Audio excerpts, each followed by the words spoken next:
জিকির যখন করে জালালি বাবা, টিক্কা বাবা, বিড়ি বাবা, ডাবা বাবা, হুক্কা বাবা কইতে কইতে ফেনা তোলে, অথচ মুহাম্মদ সাল্লাল্লাহু আলাইহি ওয়াসাল্লামের দুরূদ পড়ার সময় 100টা ভুল করে। এটা আশেকে রাসূল হতে পারে না, এটা জিলাফির পাগল। রাসূল করিম সাল্লাল্লাহু আলাইহি ওয়াসাল্লামকে আমরা কদ্দুর ভালোবাসি। আচ্ছা বলেন তো, মুহাম্মদ সাল্লাল্লাহু আলাইহি ওয়াসাল্লাম কি আমাদের বংশের কোনো লোক? তিনি কি আমাদের রক্তের লোক? তিনি কি আমাদের যোগের লোক? তিনি কি আমাদের খালতো মামতো চাচতো কোনো কিছু হয়? কিন্তু জীবনের চাইতে তিনি আমাদের কাছে কত প্রিয়। আমার জানের দাম বেশি না মুহাম্মদ সাল্লাল্লাহু আলাইহি ওয়াসাল্লামের দাম বেশি? দুইটা হাদিস বলবো এই ব্যাপারে।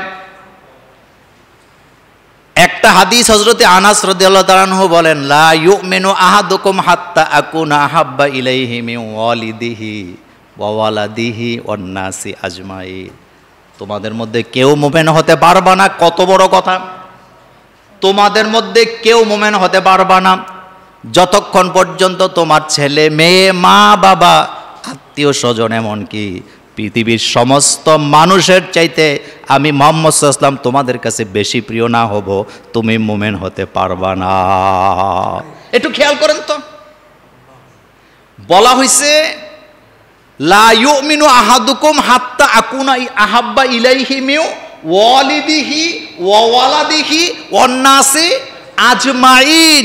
পৃথিবীতে তোর মা বাপ ছেলে মেয়ে এমনকি সমস্ত মানুষের চাইতে মুহাম্মদ সাল্লাল্লাহু আলাইহি ওয়াসাল্লাম যতক্ষণ বেশি প্রিয় না হবে তুমি মুমিন হতে পারবা না। সুতরাং রাসূল সাল্লাল্লাহু আলাইহি ওয়াসাল্লামের নাম একবার মুখ দিয়ে আসে না, কিন্তু আপা আপা করে ফেনা তোলে, মুমিন হতে পারে না। বাবা বাবা কয়া ফেনা তোলে। বাবা হুজুরের কাছে যখন যায় কয় আব্বা জান, আব্বাও কয় জানও কয়, আছে না? আছে না? কি বলে? আব্বা জান জান কয়া জীবন দেয়।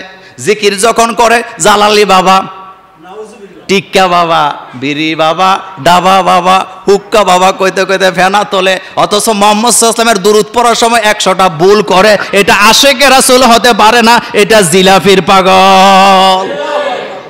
এটা কিসের পাগল? রাসূল বলছেন আজমাইন, পৃথিবীর সমস্ত মানুষের চাইতে আমি মুহাম্মদ সাল্লাল্লাহু আলাইহি ওয়াসাল্লামকে বেশি ভালোবাসতে হবে।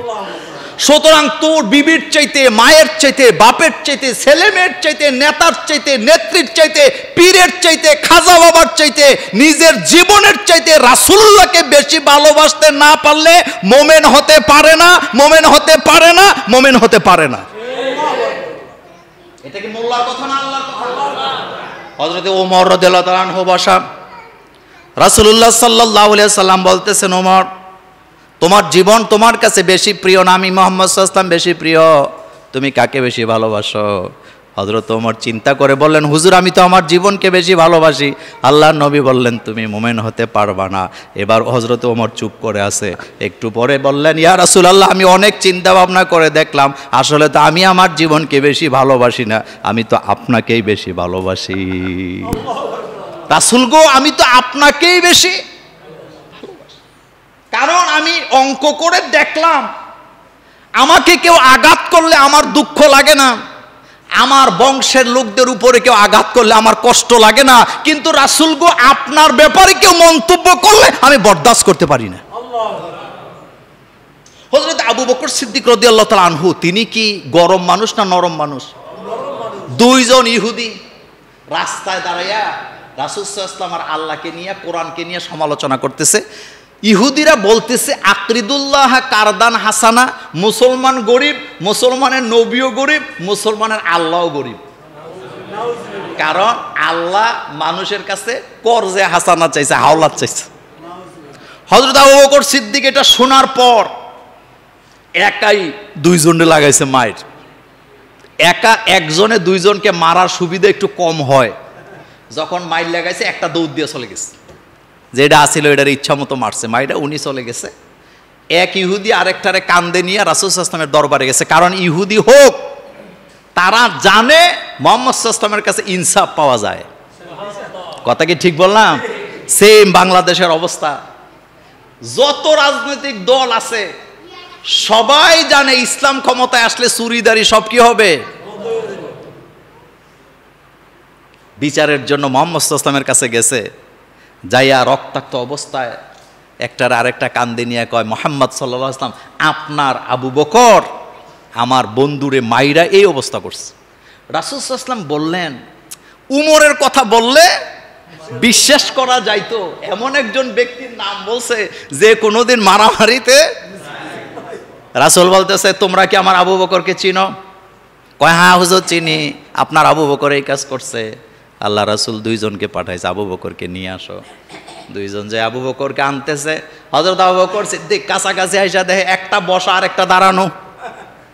যেটারে মার দিছে এটা বস, আর যেটারে মারতে পারে নাই এটা দাঁড়ায় আছে।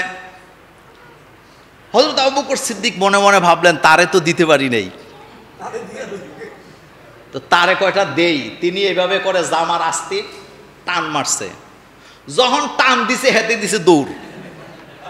রাসূল সাল্লাল্লাহু আলাইহি ওয়াসাল্লাম বলেন, দাঁড়াও। কয় না, দেখছেন জামার আস্তিন টানতেছে, আমাকেও মারবে। ঈমান কাকে বলে একটু চিনেন তো? আল্লাহ রাসূল বলেন, আবু বকর থামো।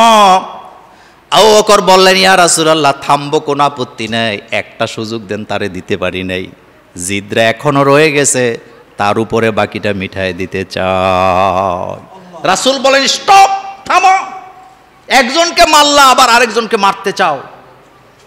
আবু বকর বললেন, ইয়া রাসূলুল্লাহ সাল্লাল্লাহু আলাইহি ওয়াসাল্লাম, এই দুইজন রাস্তায় দাঁড়ায়া আকরিদুল্লাহ করদান হাসানা নিয়ে এই আয়াত নিয়ে সমালোচনা করতেছে। একজন আরেকজনকে বলতেছে, দেখছ মুসলমান গরিব, মুসলমানের নবীও গরিব, মুসলমানের আল্লাহও গরিব, কারণ মুসলমানের আল্লাহ মানুষের কাছে কর্জে হাসানা চাইছে, এই জন্য তারা সমালোচনা করতেছিল। আমার মাথা তখন গরম হয়ে গেছে, আমি বরদাস্ত করতে পারি নাই, কারণ আমি আমার জীবনের চাইতে আল্লাহ আল্লাহর রাসূলকে বেশি ভালোবাসি।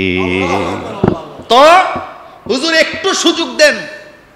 রাসূল বললেন, আবু বকর, তারা তো দুইজন, তাদের একজন সাক্ষী আছে, আরেকজন বিচারের প্রার্থী, তোমার কোনো সাক্ষী আছে নি? আবু বকর বললেন, ইয়া রাসূলুল্লাহ সাল্লাল্লাহু আলাইহি ওয়াসাল্লাম, আমার কোনো দুনিয়াতে সাক্ষী নাই, আমার সাক্ষী হলেন আমার আল্লাহ। আল্লাহ রাসূল বললেন, আবু বকর, আল্লাহর সাক্ষী দিয়ে দুনিয়ার কোনো বিচার হয়? আল্লাহর সাক্ষী দিয়ে দুনিয়াতে বিচার হয়? আল্লাহর সাক্ষী দিয়া যদি দুনিয়াতে বিচার হতো, কোরআনের পাখিকে জেল খাটানো যেত না, আলেম ওলামার গায়ে রশি লাগানো যেত না। আল্লাহ সাক্ষী দিয়ে বিচার হয় না।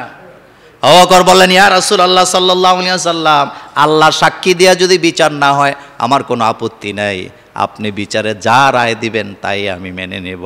আল্লাহ রাসূল চিন্তা করলেন আবু বকরের বিরুদ্ধে রায়টা দিবে, যেহেতু তাদের সাক্ষী আছে। এমন অবস্থায় জিবরাইল আমিন এসে রাসূলুল্লাহ সাল্লাল্লাহু আলাইহি ওয়াসাল্লামের কানে কানে বলতেছে, ইয়া রাসূলুল্লাহ সাল্লাল্লাহু আলাইহি ওয়াসাল্লাম, আপনি আবু বকরের বিরুদ্ধে রায় দিয়েন না, আল্লাহ আমাকে পাঠায় জানায় দিয়েছে আজকের বিচারের সাক্ষী আল্লাহ নিজে হয়ে গেছে।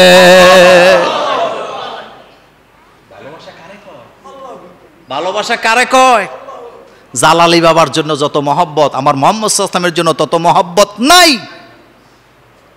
ডালমে কুচ, জীবনের চাইতে নয়, ছেলে মেয়ে মা বাপ আজমাইন, পৃথিবীর সমস্ত মানুষের চাইতে মুহাম্মদ সাল্লাল্লাহু আলাইহি ওয়াসাল্লামকে বেশি ভালোবাসতে হবে।